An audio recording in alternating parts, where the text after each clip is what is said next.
Hello, everyone. How y'all doing? Good. How are you, Pastor? Wonderful, wonderful, wonderful. Doing great. Want to welcome everyone to our monthly mental health ministry discussion. Today's topic is relationship violence and domestic abuse. I think this is something that hits close to a lot of people that we know, and even some of ourselves. And so I think you probably want to share this post. I think you probably want to inbox this post to somebody or make a call to somebody and tell them to come on to Greater Bethel's Facebook page, or you share it and tell them to come on to your page and listen to this. It's very, very powerful resource for our community. Many people pay a lot of money to get the type of information that we're sharing as a part of ministry each month. And so we want to make sure that we take advantage of it. Again, today's title is Relationship Violence and Domestic Abuse. Go ahead and share the post. Let some friends know, hey, you want to be a part of this. If you want to get into the discussion and not just watch it, you want to just click the link. There's a link pinned up to the top of the comments. You click that link, you can come on this platform and actually get into the verbal conversation. Or if you have questions or thoughts, you can type them into the chat. But we invite you to do both. Share the post, and I now place it into the hands of our mental health ministry co-coordinator, Katrina Hernandez. All right, so I hope everybody is doing well this evening. As I thought about what should be at my next topic, try to look at things that are going on around me. If people come to me with concerns, I try to add those things. So this is something that I just, is always something that's going on, especially when people were locked up in the house for COVID. There was a rise in relationship violence and domestic abuse. So this is something that is very prevalent, something that needs to be discussed, and something that's very important. Okay. You can go to the next one, Pastor. She's freezing.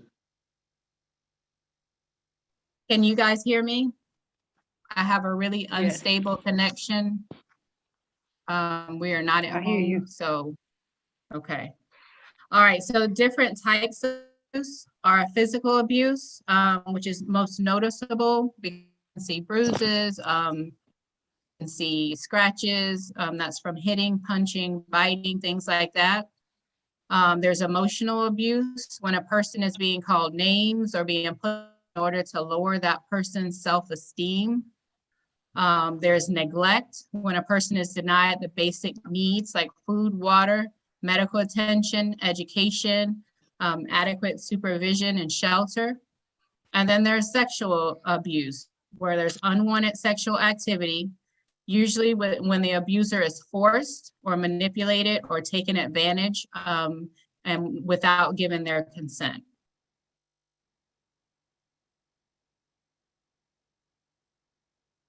Okay, so who are the abusers? 90% of the time abuse happens to someone that the victim knows. So it's not usually a stranger, it's usually somebody that they are acquainted with.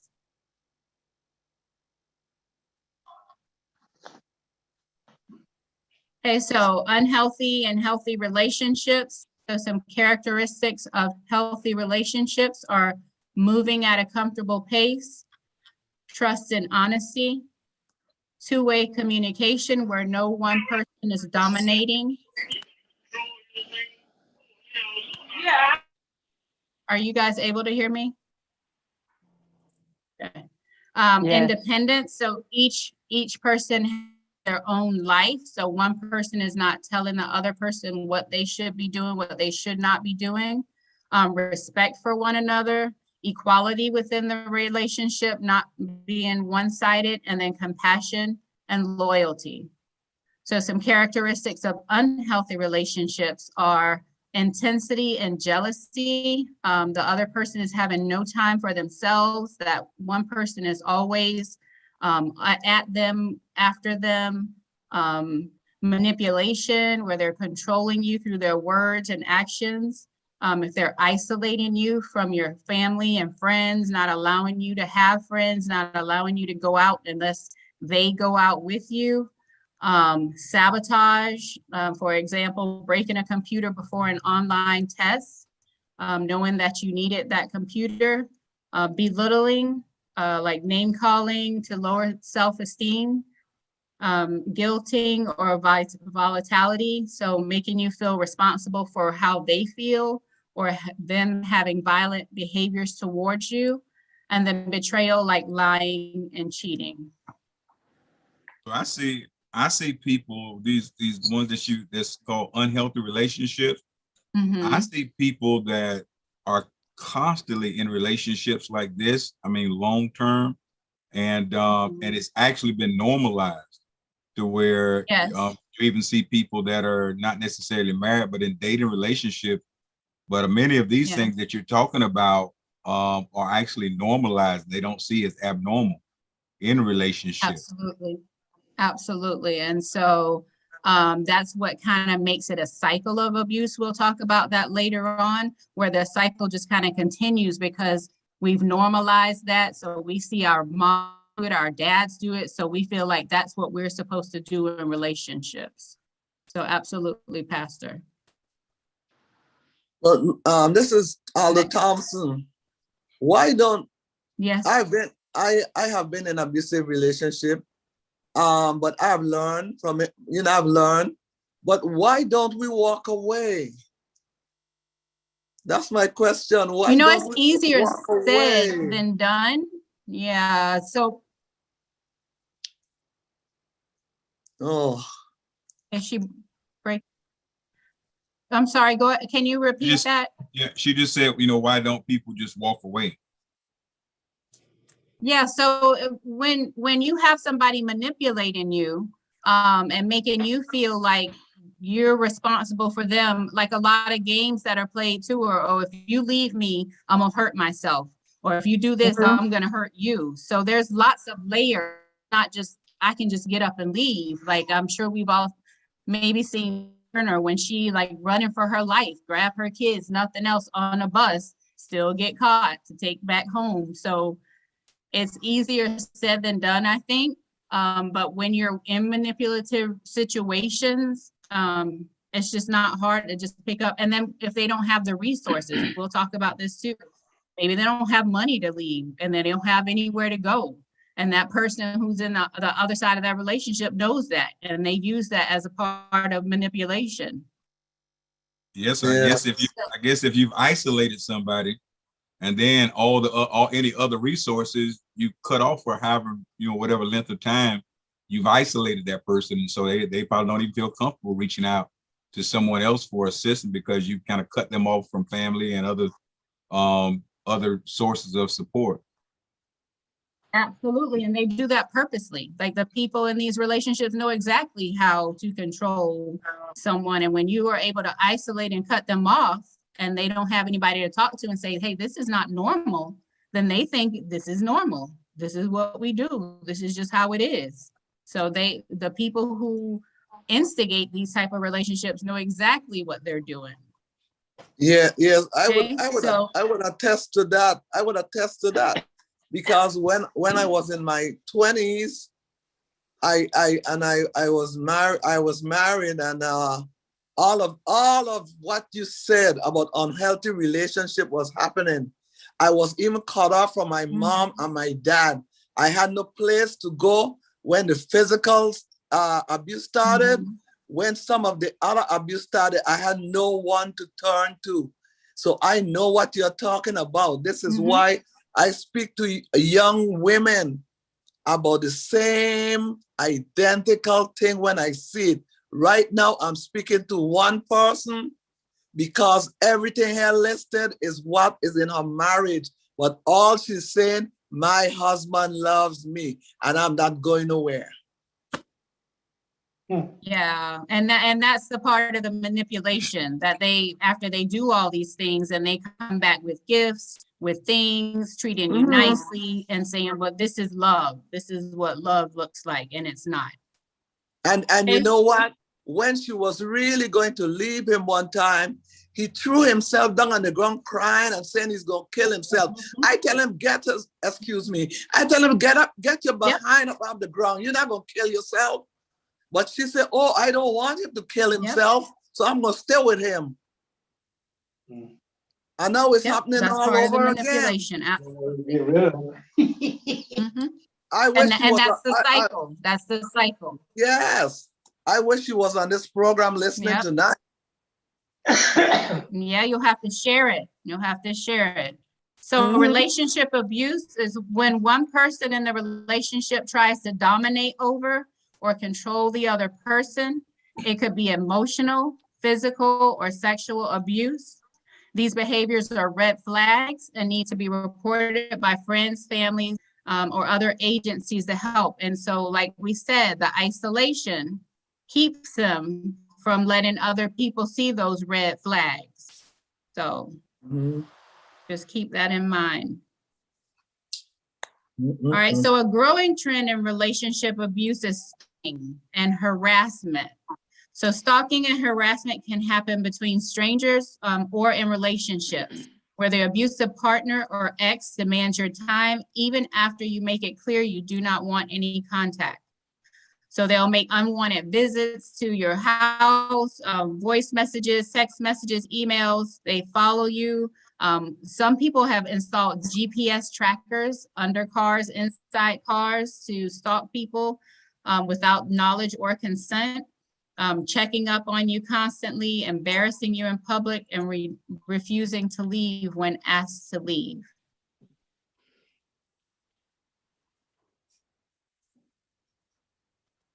Okay, we have a short video.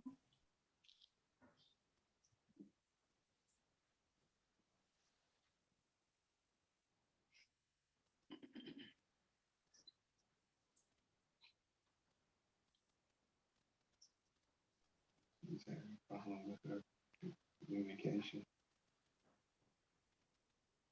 Because I love you.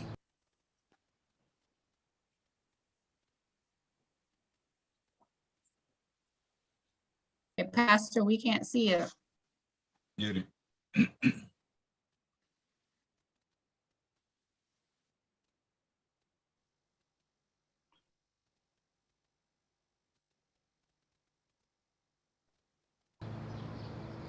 I want to be your only guy. Because I love you, skip class with me. Let's stay in bed today. Because I love you, I just want to be with you so freaking much. Because I love you. I waited for you after Chem Lab. You were walking with Mark? Because I love you. You shouldn't be hanging out with that dude. You should know how dumb that makes me look. I don't care if she's your lab partner. Why do you have texts from him? Because I love you. This number, Delete. Because I love you. This Jason number, delete. And Ben, Delete. because I love you, I should smash your phone. I'll let you give me your password instead. Because I love you. I will check your texts every day. You got lucky. Because I love you. Because I love you. You think it's okay? Because I love you. You understand. because I love you, you stop talking to your classmates and you feel completely alone. Because I love you.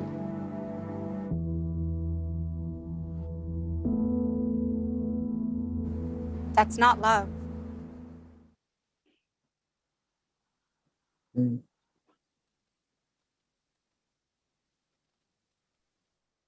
Okay, so as you can see there, where it started out as, oh, I love you, don't do this. And then it got more and more intense. When that intensity comes in, where they don't want to share you with anyone, they want to check up on you, with you, always have you within their reach. That's when relationships become unhealthy. Mm-hmm.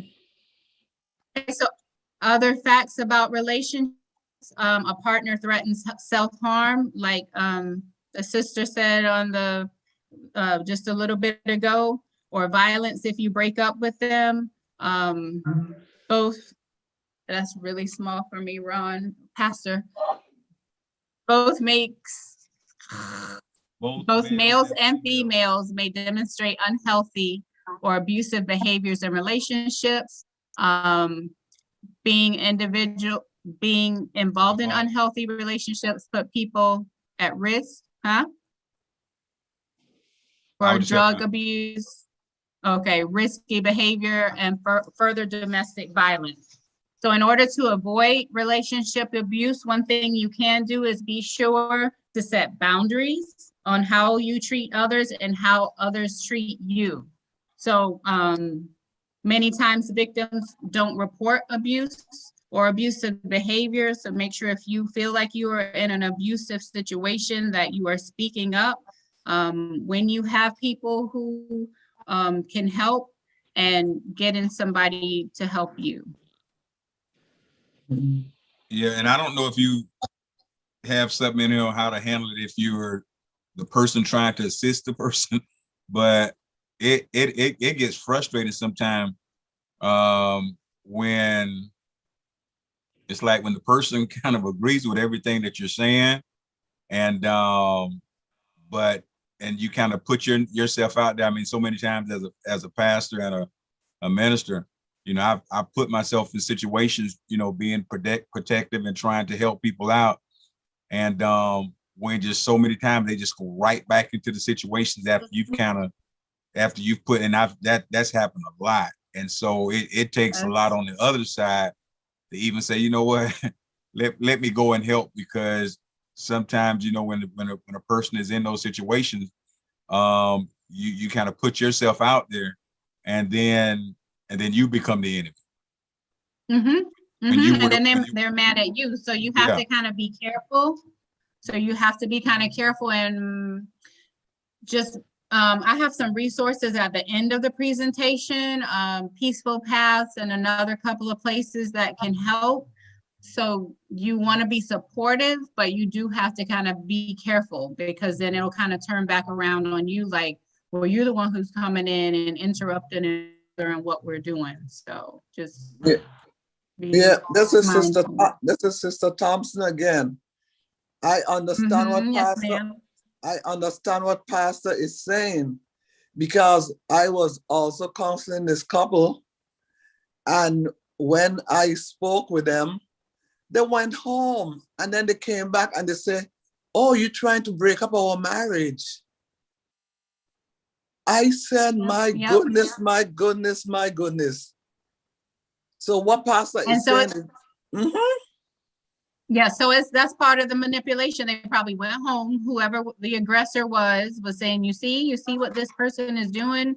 You know, they're trying to break us up. They're trying to break us apart. So that's all part of the manipulation. Absolutely. Absolutely. All right, so dating violence, relationship abuse can include sexual assault. Sexual assault is any type of sexual activity that you do not agree to, whether you are in the relationship with a person or not. A big part of sexual assault is consent, and we'll have a short video on that. If you do not give your consent to sex and sex still occurs, it is considered sexual assault. So, for example, if you are in a relationship with someone, you are upset, whatever, you say no means no means no. I don't care how many hundreds times it happened before, you saying no is no. And if anything happens after that, that would be considered sexual assault. So consent is defined as giving someone permission for something to happen. So if you have not given your consent to have sex with even a partner that you've been dating for years, that is considered sexual assault. Okay, explain. This is Thompson again. Explain that same situation with husband and wives. It's the same. It's as a person, your body. So if you're saying, no, I have a headache, whatever the issue is, not tonight, no is no. That you don't belong to just because you're married. And Sister Roxalina, if you have anything to add, or Pastor Rawls, if I don't care if you're married, consent goes married or not married, is my understanding.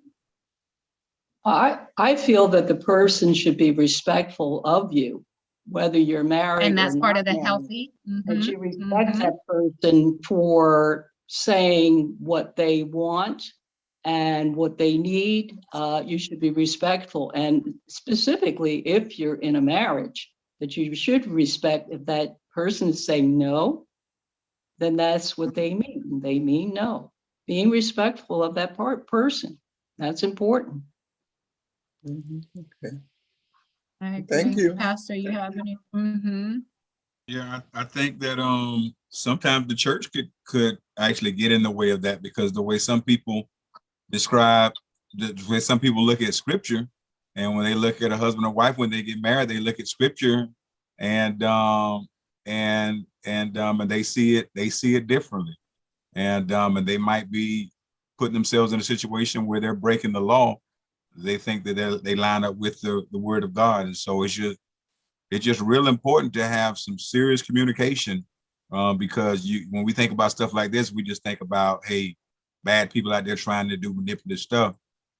But it's some people that are in the scriptures that think that they have a right, to their spouse's body, and they use scriptures to justify it.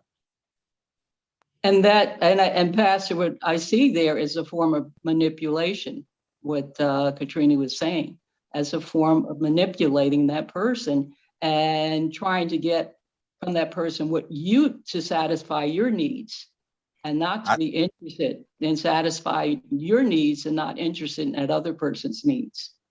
I think on this side, we see it as manipulation, but I think on that side, they see it as a right. Would say that the two are no longer, the two become one. And so with the way some people look at scripture, they look at it as a part of the contract when you agree in marriage. And so I understand what you're saying. On our side, we look at it as manipulation, but on the other side, they look at it as a right. And so I think you have to be real clear before you even enter the contract of marriage, that you and that person, that's why you should really just kind of hold off and make sure that you all are on the same page, because I don't think that the people, I'm not saying they're wrong or right, but what I'm saying is they really look at scripture and feel that your body is theirs. The two have become one, and it's their right. Right. And so even as a woman, we want to leave scripture and everything, but even as a woman, as a right to be able to say, my body is not your property. But absolutely, Pastor. Absolutely, I understand what you're saying. Because we have to understand that it's why it's so important to have these conversations, especially attached to the church. It's important to have these conversations, especially attached to the church, because the church has to have these discussions.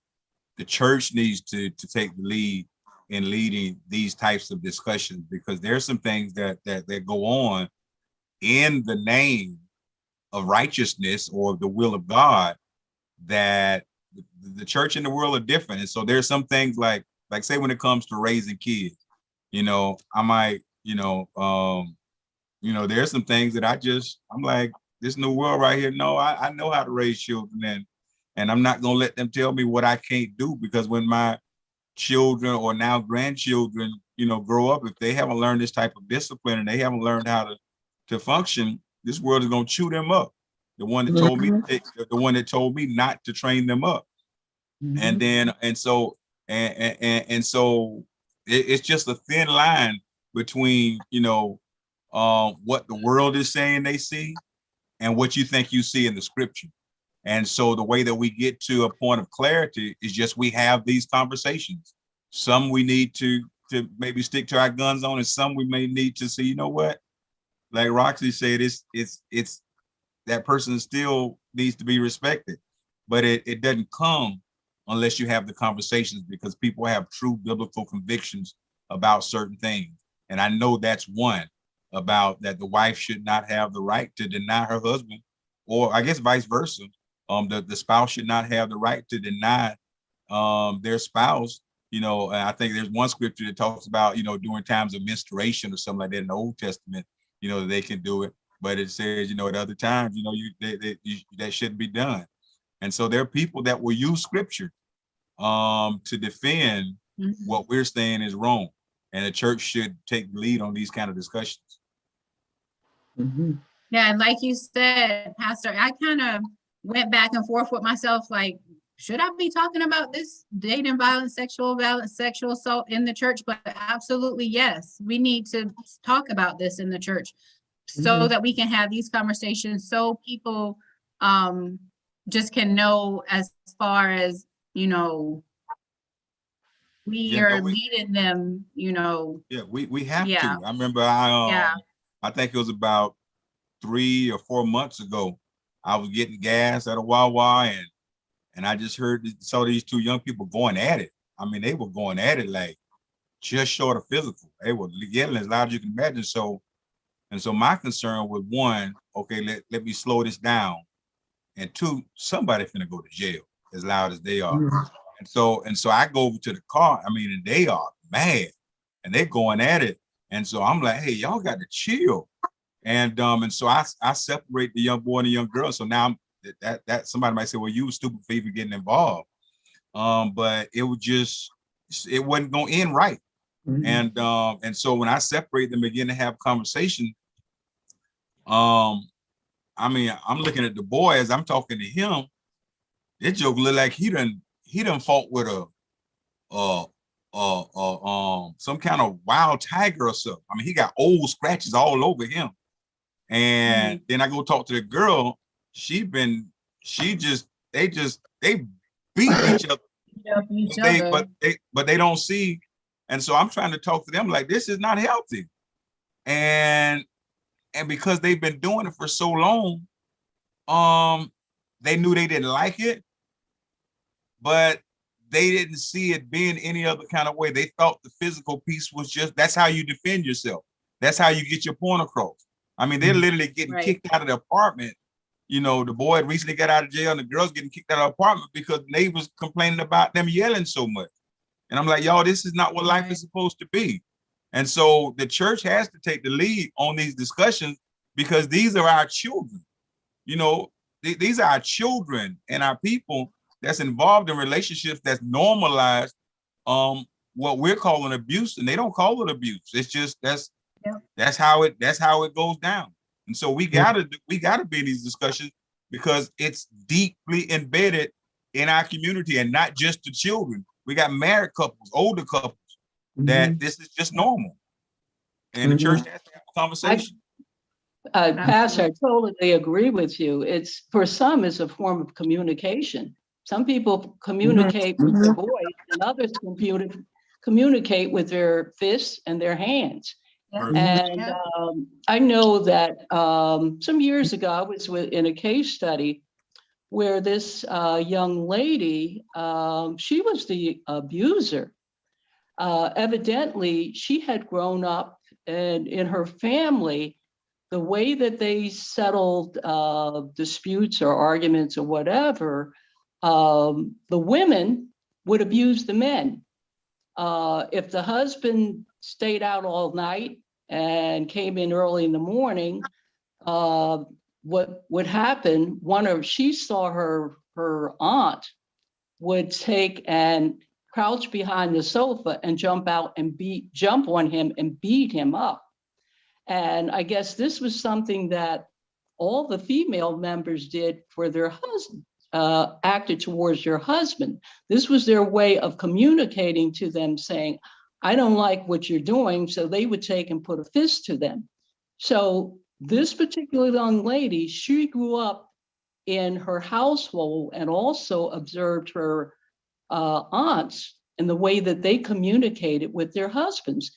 So she decided in her relationship, this was the way that she was going to communicate with the fathers of her children.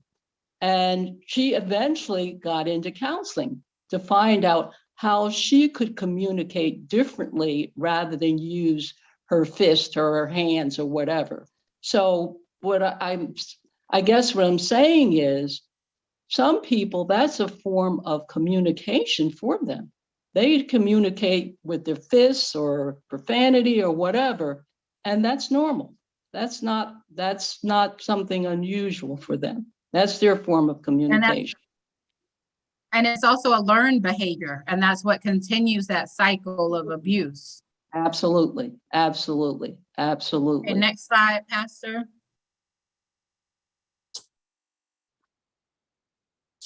Oh, there's a video. Second,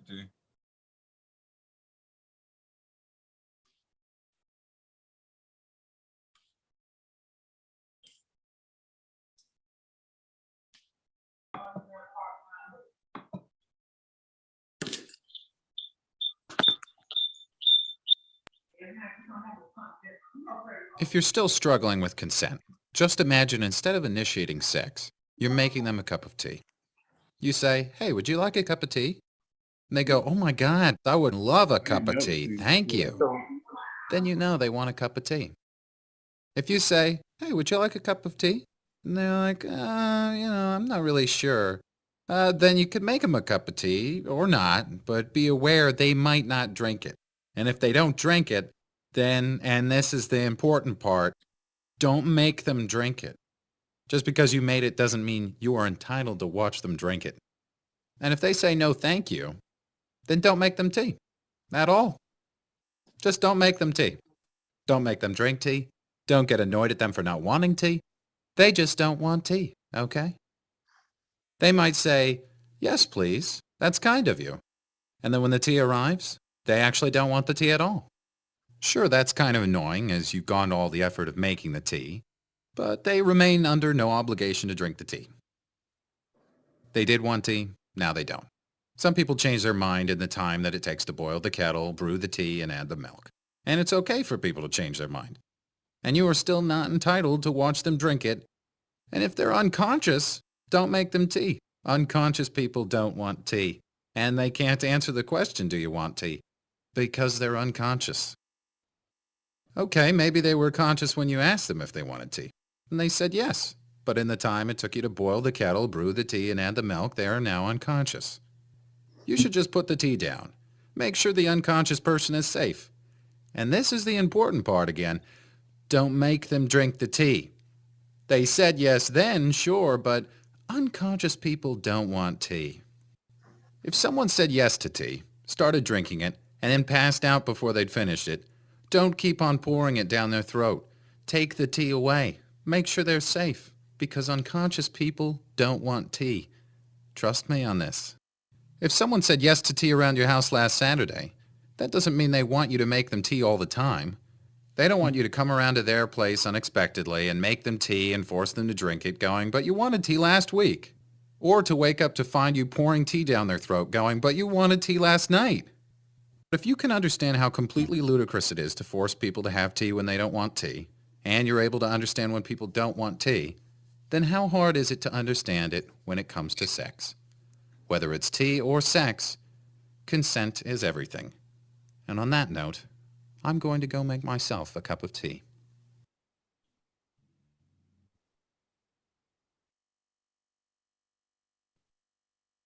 Thank you. So that was just kind of a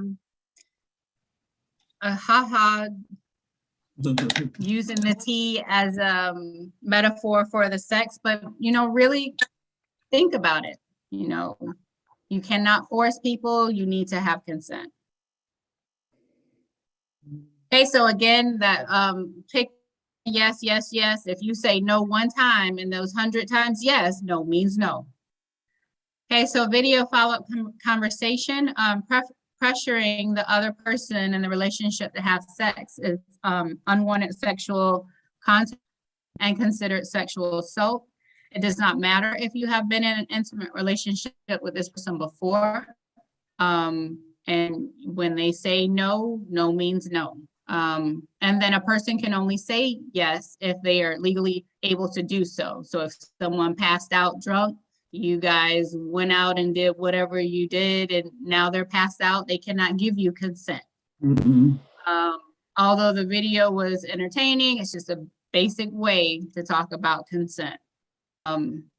Also, just do not be a bystander when things like this happen. If you see something, say something. Just kind of step up, speak up, like the pastor said.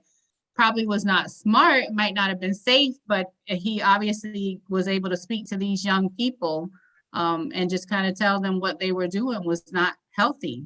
So whenever you feel comfortable enough to be able to speak up in the situation, speak up and don't be a bystander. And this, right, it's difficult. And, you know, and we just got to have these conversations with our children and not just assume that they know, you know, because I wonder how many young boys just, I mean, the only way I know to be is honest, you know, persistence is something that you did. You know, I'm not saying it's right or wrong, but it's that you did because it was all, you know, you looked at it as this game. You know, giggle, persistence, giggle, persistence, giggle, okay. And you just kind of looked at it as this game. And but it's not a game. And I'm sure that there are some young boys that are probably sitting in prison right now because they didn't fully understand that it wasn't a game, you know, and that whole no means no, because I mean I'm a dude, and no didn't always mean no. No just meant try a little harder, go, you know, and people probably don't like that I said that, but I ain't gonna sit on here and lie because Right. it was at some points, and so you just gotta be safe and protect yourself and not get caught up in the game, the idea of the game, because if the game changes, you know, you the one that's gonna have to, you know, sit behind some bars like an animal, you know, for however many years. And so this is a conversation that we just really have to have with our young people, because I'm absolutely certain that there's some young boys that's in prison right now, or men that's in prison right now, that thought it was, you know, how you play the game, and really didn't have the most negative intentions, but she said no. Right. So, and when you say that, it makes me think about a young girl last year. She came to me crying with her sister. She wanted to report a rape. She didn't really know the boy. The boy was a friend of her brother's. I guess the boy decided he liked her. These are high school kids. We called in the resource officer. She was crying. She's telling them what happened. You know, she's telling him, no, no, no. He's still grabbing. He's still pulling.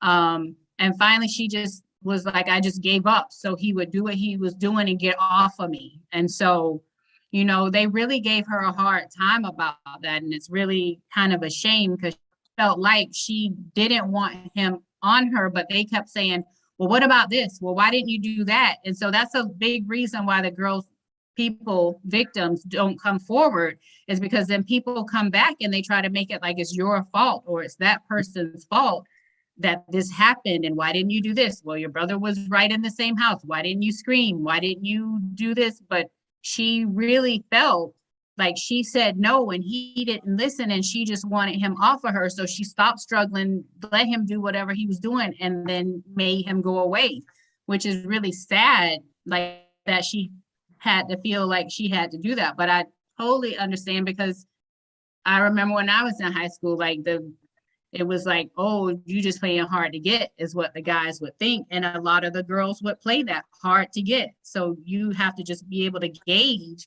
is this hard to get or is this no? Like Pastor said, just to be careful to protect yourself, but also think about the victims or in the situation or the other person in the situation, where the little girl was like, I just stopped. So he would just get off, do what he was doing and get off me. So I feel like she really felt like she had been sexually assaulted, but they kept coming back at her like, well, you should have done this. Why didn't you do that? And so that's a big reason why the victims don't come forward. So I think we really gotta, I think the scripture talks about, abstaining and refraining, from sexual immorality and things like that. I think it's more than just the pregnancy or the disease. I think it's all the other stuff that comes along with the spiritual stuff, the issues, the conflicts, the things. It's so much more than just that moment. And so, we really have to because I don't think people really take sex serious now. And when I say now, I mean even back in my day. I just don't think people look at all the other factors. You look at the pregnancy, you look at the possible disease, you got things that can protect you from that. But there's so many other factors that people can't make stuff to protect you that come apart. They can't protect you from the spiritual piece. They can't protect you from all these other things that could come out of it. And I think that's why God really wants us to be thoughtful before we go down that road. Because there's just so many other things that's attached to it. And so we really have to listen to God. God's he's not giving this advice for a reason. It's almost like, say, well, God said don't eat pork, but then again he says, if God cleaned it, what? It's not so much that it's other things that come with it, how it affects your body, the things that it does, the high blood pressure and all this kind of stuff. So not so much that the pork, God is trying to show you there's so much more that comes with it. And so I think even with the sexual sin, I think there's so much more that comes with it that we just don't think about. And we have to be slow and see that it's more than just the disease or more than just the pregnancy. There's so much more that can really affect my life in a negative or positive way when I go down this road. This is Sister Thompson again. Some of the ladies are afraid to report rape because sometimes they are raped by police officers. This lady came to me 3 or 4 months ago, and she told me her friend was taken in Palatka, was taken behind a building and raped by 3 police officers. I said, tell her come to me and I'm going to help her. Her message to the girl was, they are connected with people high up. I say, how many times have she been raped by these police officers? They say several times. Mm-hmm. She's afraid to report it because she said they'll come back and get her because they threatened her. How many young girls out there are being raped by police officers and they have to shut their mouth? Yeah, it's a sad situation. And when girls hear about this, you think they're gonna tell? They're not gonna tell, even if they're not raped by police officers, they're not gonna tell. They say, there's no one to protect me. I'm telling you, this happened 4 months ago. And I told her, tell the girl to come to me, I'll fight for her. But she didn't tell me who the girl was. The girl didn't want to come. She said the police are connected high up. But I'm going to tell you, it happened in Palatka. I saw something when we were living in Miami-Dade, they were doing a news report where there were so many thousands of rape kits not even processed because it was just so much that was happening. So yeah, it's a very sad situation. Let's go to the next slide, Pastor. So I think someone asked earlier the difference between the relationship violence and the domestic abuse. One of the bigger differences is that you're sharing a same household or you're married.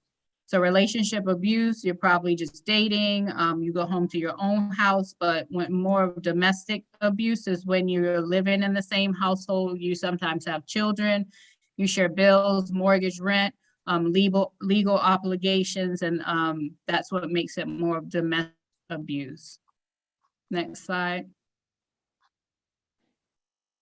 So characteristics of domestic abuse and the physical, where the physical abuse does not always leave marks or cause permanent damage, is yes, scratching, biting, and things like that, but shoving, pushing, slapping, punching, throwing objects to intimidate, destroying possessions or objects of that other person, threatening to hurt the children or the pets. Next slide. Emotional or psychological abuse is when the behavior of your partner is used to control or damage your emotional well-being. It can be verbal or non-verbal, like name calling, mocking, intimidations, being humiliating, yelling in your face, telling you what to do, where you can go, where you can't go, interrupting, changing topics, putting you down in front of other people, preventing or making it difficult for you to see friends and family. That is part of the isolation. A lot of these things are interchangeable relationship violence, and then the cheating and being overly jealous. So they're kind of interchangeable, but the difference is that you are cohabitating with the domestic abuse. Next slide. So economic and financial abuse happens more in domestic abuse, because economic and financial abuse happens when you can make the victim either entirely dependent on you financially, so they have no power to leave the relationship, forbidding them to work or attend school, sabotaging employment opportunities, jeopardizing employment by coming by, stalking, harassing them at the workplace, denying access to a vehicle or damaging it so they can't go to work, sabotaging educational opportunities or destroying class assignments, withholding money or giving an allowance, giving your spouse an allowance so they can only so much that they can do and deal with, denying them access to their bank account, hiding family assets, and then running up debt in the victim or the spouse's name. Next slide.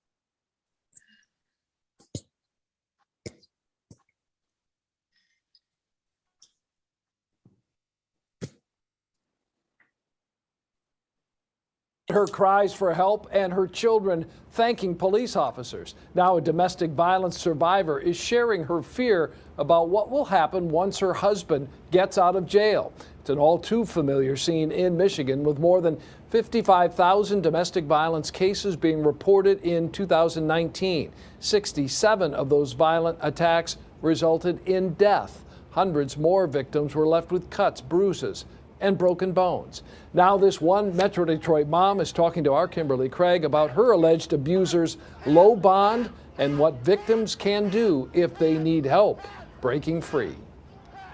This woman's husband is facing multiple felonies, and she's worried if he gets out of jail, he'll just cut off his tether and come after them. He put the gun to my face. I couldn't even cry or show any emotions after being hit because he didn't want to wake the children up. Angie and her two children, ages 9 and 12, feel like they're in a race against time, trying to move to a safe place before her husband of 18 years can bond out of jail. He was arrested earlier this month after hitting Angie and threatening to kill her and the kids. He's killing them and me and my kids. Today, Angie talking about the ordeal that began at 3 a.m., hours before the children were up. He had hit me in the head with a gun twice and hit me in my face. And he said that he was going to duct tape me, and I was going to be his hostage. And he asked me, how did I want to die? Do you want me to shoot you? Or you want me to stab you? Angie is scared because her husband can get out of jail if someone posts just $2,000. His initial bond was set at $10,000, 10%. Then Judge Roberta Archer did raise it to $20,000, 10%. Angie says $2,000 is not enough to keep them safe. It was like a smack on the wrist that they didn't care about me or my children's safety at all. It is almost like, go ahead and just finish off the job. And her husband is no stranger to trouble. He's been in prison for fleeing from police and also second-degree murder. If anybody can help us, just relocate if it's in Macomb County or somewhere, anything out of Detroit where we can just feel safe. Financial reasons are a huge barrier for survivors. Often what we see is that batterers control the finances, they control their partner's access to money, they control their partner's ability to work and have their own money. Today we talked to the head of Haven in Pontiac. They have a comprehensive program to help victims of domestic violence and sexual assault. We have assistance that we can provide them. We have access to job training if they're, in that part of their path. And in Detroit, at each precinct, there are social workers who are there to assist victims. Get away, because it's not love. Angie says she also wants to thank Detective Calvin Washington for all of his help. And if you'd like to find out how you can help Angie and her children get to a safe place, we'll have a link on WXYZ.com. In Detroit, Kimberly Craig, 7 Action News. There is always a way out, and I hope a lot of people will certainly answer that call, but I know she's getting help, and Kim is helping just by doing these stories. She sure is bringing awareness, and I can't imagine anything more frightening.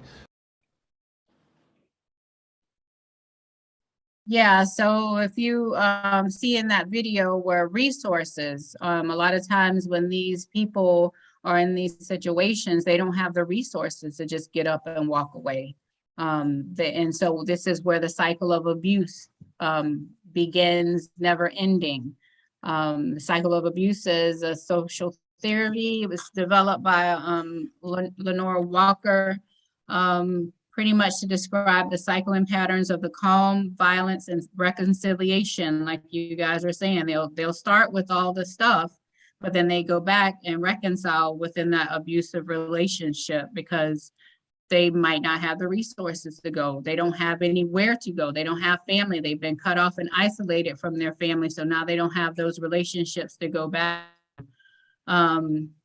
Many times victims will try to get away from their abusers, but most times they eventually go back because they don't have the resources. And so I just think that we all need to just kind of work together when we see things like this to help break that cycle of abuse. But it is difficult because when you do step in, like Pastor says, then you're trying to help, but then they come back and now they're mad at you for trying to help. So it's a very...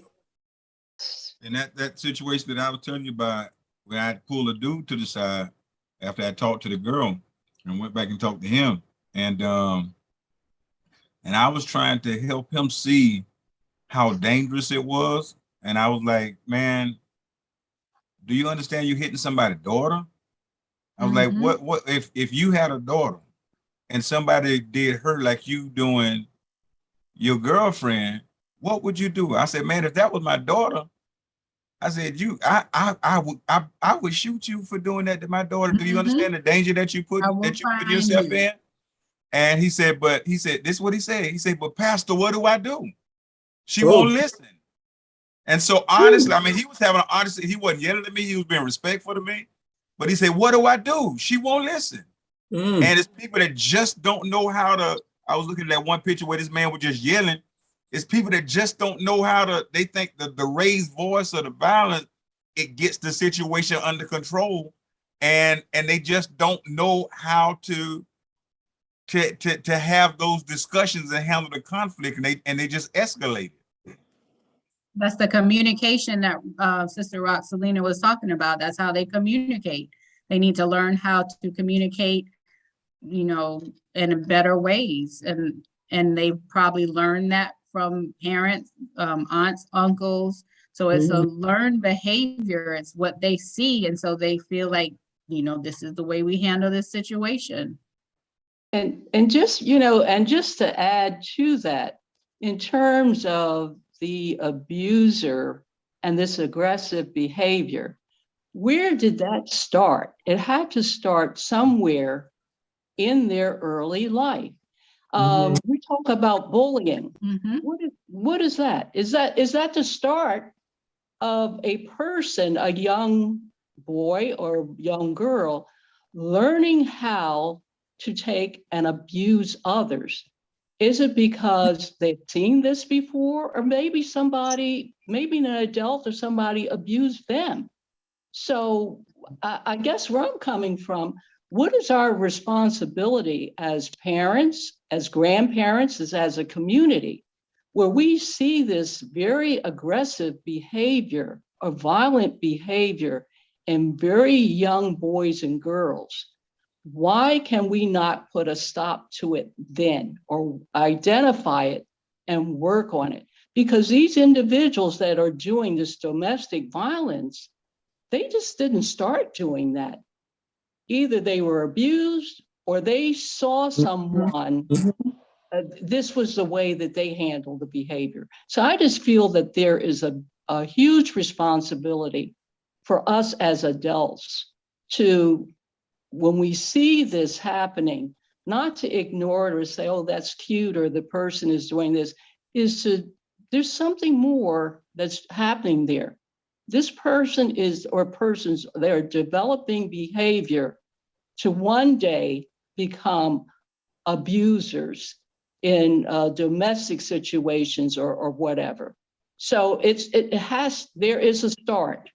There is a start. And I think that's where the focus should be, on where it starts, that we nail it down there or try to identify it as a problem or something that we need to help that person get rid of those behaviors and change that path and get on the right path before they get to the point of being an adult. And you are absolutely correct, because that boy, as difficult and as bad as what he was doing, as bad as it was, he did have a heart. Because when I told him what I would do, when I put it to him, what if someone did this to your daughter? I mean, he said, he told me, he said, you're right. But he said, but what do I do? And so, I mean, as bad as he was,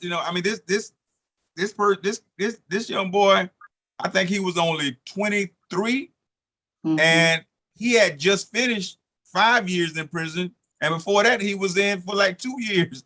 And into his childhood, he'd been in prison in the last 7 years, in the last 10 years.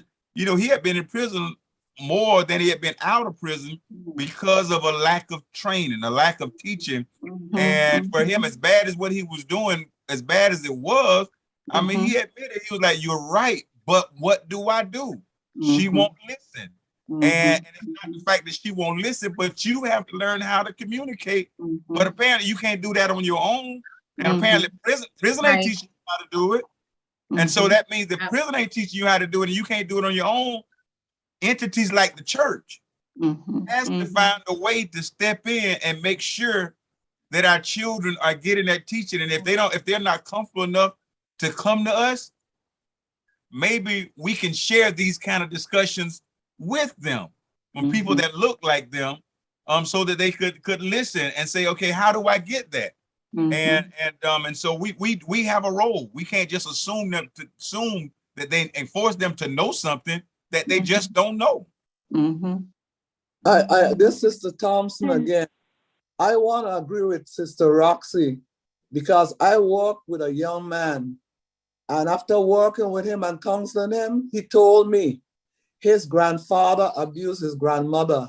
His father abused his mother, and now he was an abuser. That's 3 generations of abuse. So it happens. Where do you cut it off, That's a cycle of abuse. This is Jamisa. The same can be said on the other side, where Sister Roxalina says, where does it start? Even for that person who's being abused, where did it start for them? Mhm. What makes them accept this behavior from another person? Mhm. What mindset convinces them that they deserve to be hit, they deserve to be abused?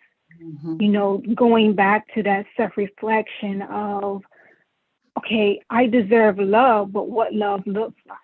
Mhm. So even on that side, figuring out where does it all begin for them, teaching them those tools, those techniques, helping them understand their worth, their self-worth, their value. Mhm. Yep. Absolutely. Absolutely. I think it's a sad thing, but it takes action when a community perceives dysfunction as normal. And we have to show that that is not normal. That's not love. We have to teach what love looks like, and we have to keep impressing, and not just in the doors of the church, because it happens in the church also. But inside the church, outside the church, we have to keep, pressing what this stuff and provide this kind of training, because like Jamisa said, I mean, this stuff is just normal because that's what they've seen. That's what they've experienced. How do I expect different other than what I've seen? And people have to be exposed. That's why I push our marriage ministry. People, we need to make sure we're strong, and then people need to see what marriage looks like, because in our community, a lot of time marriage is not something that's glorified. Marriage is something that people, are pessimistic about and things like that. And so we have a role to show the beauty of marriage and the beauty of relationship. Absolutely.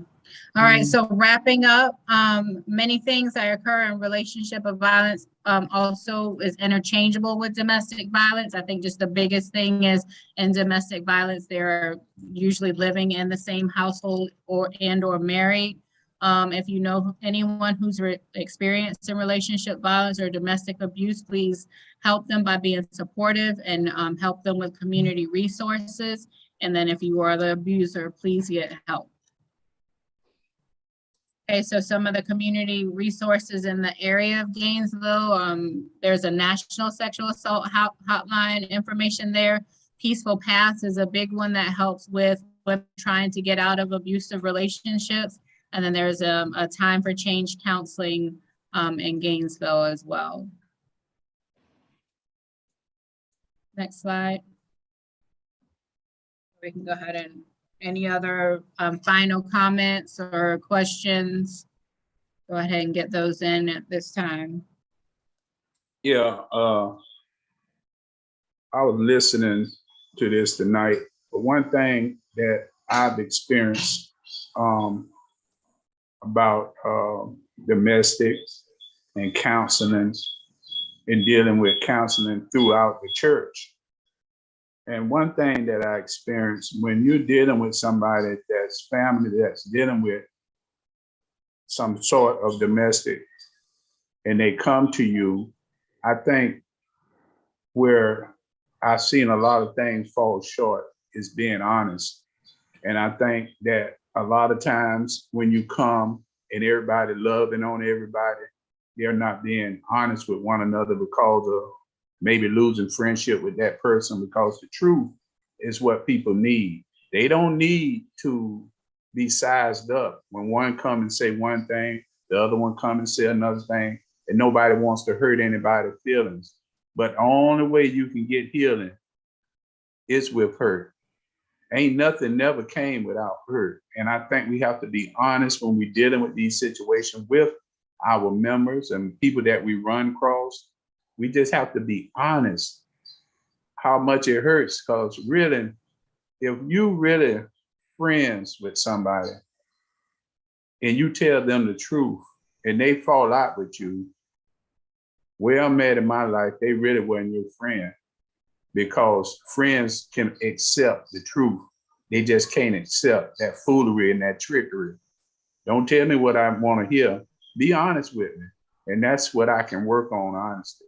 That's all I wanted to share that, because it was a very good lesson, and it kind of hit in a lot of ways that I wouldn't discuss, but I just know that the truth will make you free. And you know, tit for tat never wins any battles. Only thing win anything is being honest. That's all I got. Okay, any other discussion from Pastor Sister Roxalina? It was a good conversation. Just, I think y'all should share the post. If you know somebody that's personally dealing with some stuff, inbox it to them. And let's just help people break curses. Is somebody?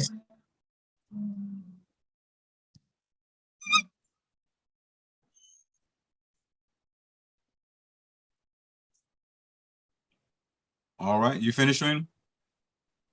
Oh yeah, that's all I got. No, I'm Trina. Oh. Oh, I'm sorry, I was frozen. Can y'all see me now? Yeah. I'm having an issue with connectability. I'm in a hotel. Well, you made it. You made it. We at the end. I think that was it with the comments. But I think it was real good. I think it was a real good discussion. I just encourage people to share the post, private messages to people. It's not an easy issue, but it's something that has to be dealt with. It could be life or death, and life could be. You could help someone's life become so much better if you can just help them understand their value and their worth. All right, we want to thank you for attending our mental health conversation. God bless you. You have other videos that we've done. You could all find on Greater Bethel's website, gbgville.com. I want to thank Katrina and Roxalina for the hard work that they put into it, and they also offer individual counseling. Katrina does youth, and Roxalina does adults. And so God bless you, and God keep you is our prayer. Have a good one. Good night. Good night. Good night. Hi, good night. It was really good. Good night, everybody. Thank you. Good job, Katrina. Yes.